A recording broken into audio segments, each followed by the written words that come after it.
And hi, everybody, and welcome to Forbes Sports Money. I'm Bob Lorenz, joined as always by my co-host Michael Ozanian of Forbes Magazine. And it is officially spring, which means baseball, sir. Baseball is back, and you've got the Major League team valuations. Give us some numbers that we need to know. Bob, best year ever for Major League Baseball. The average team value is 48% higher than it was a year ago. That's the biggest increase we've seen year over year. In the 18 years we've been valuing teams at Forbes, the average team is now worth $1.2 billion. There are 15 teams in baseball worth at least $1 billion, compared to only 5 a year ago. That is impressive. Now, we always say at this point, is TV money driving it? So my question is TV money driving it?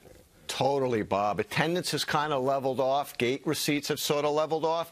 But let me give you a little perspective. 5 years ago, TV revenue accounted for 29% of baseball's overall revenue pie. It's now 37%.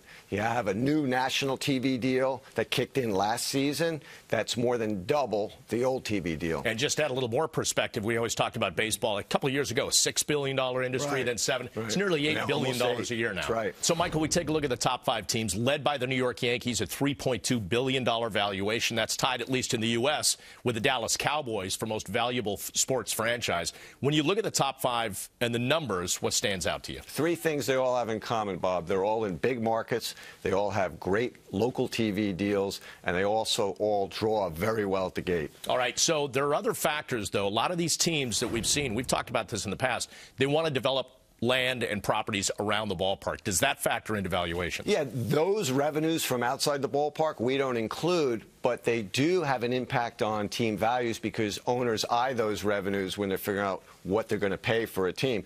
The Cubs are thinking about doing that. The San Francisco Giants are working on doing that. The Cardinals, which are an anomaly for a small market team, they have the ballpark village, so they sort of made that a destination area that's really helped bring fans into the ballpark and keeps generating revenue even when baseball season is out. All right, meantime, you also crunched some numbers in terms of the highest paid players, and as we take a look at that in the top 5, again, what stands out to you? Well, revenues for the players, the player salaries are kind of matching the league revenue. League revenue increased 11% year over year. Player payrolls increased 10%. But the thing I want to ask you is, I noticed, is you look at the top 3, they're pitchers. What's up with that? Well, you know what? In this era of non-PED use, lower scoring games, it shows the value of pitching, doesn't it? A guy that plays in 34, 35 games a year might make more than a guy that plays in 150 games a year. Right, good point.